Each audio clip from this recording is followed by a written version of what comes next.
ABC 7 News at 10 continues with Ron Majors, Diane Burns, weather with meteorologist Jerry Taft, and sports with Mark Jean Greco.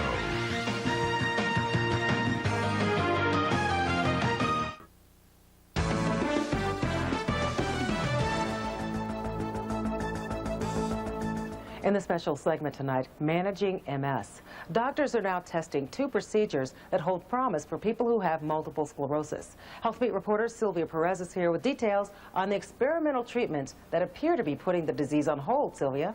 Diane, multiple sclerosis is a crippling disease affecting an estimated 350,000 Americans. Symptoms can be mild or so severe it leaves patients bedridden. For many people, medication is effective, but for others, the drugs just don't work.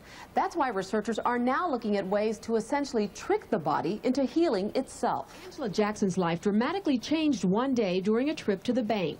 When I was going to reach for the tube, I couldn't grab the tube. I just felt like I didn't have any grasp. And like my mind was telling my body to do one thing and my body was doing another. Angela lost all feeling in her legs. 6 months later, she went blind in one eye. Then she was diagnosed with MS. For about 2 weeks, I couldn't feed myself and I couldn't bathe myself. Multiple sclerosis is a chronic, often disabling disease. What happens is T cells, which normally target viruses or bacteria, get confused and attack the protective coating called the myelin sheath that covers the nerve fibers of the brain and spinal cord.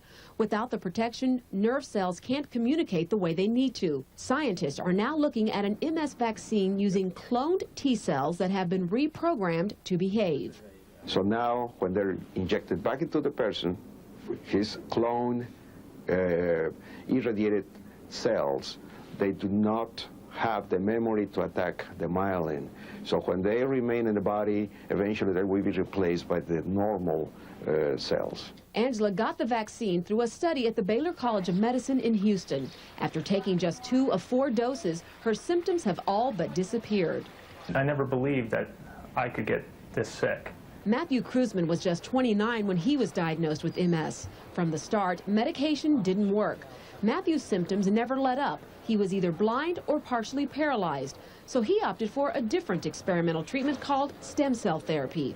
The concept here is then to go in and kind of just destroy the immune system and start all over with brand new stem cells to generate a new immune system.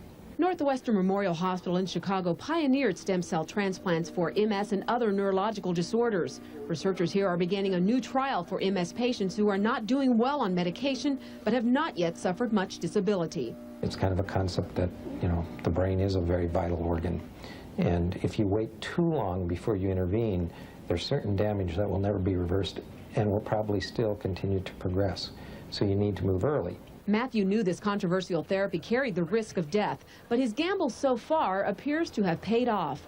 1 year after therapy, he is symptom-free. He says being able to make up for lost time with his children was worth the risk. I can play with my girls again. I can take them for walks. I could do all kinds of things. I can brush their hair, all the things I couldn't do while I was being affected with MS. A reminder, both of these therapies are still experimental and are done only in clinical studies. Dr. Richard Burt with Northwestern is emphasizing that the latest MS stem cell trial is not for patients who are doing well with interferon.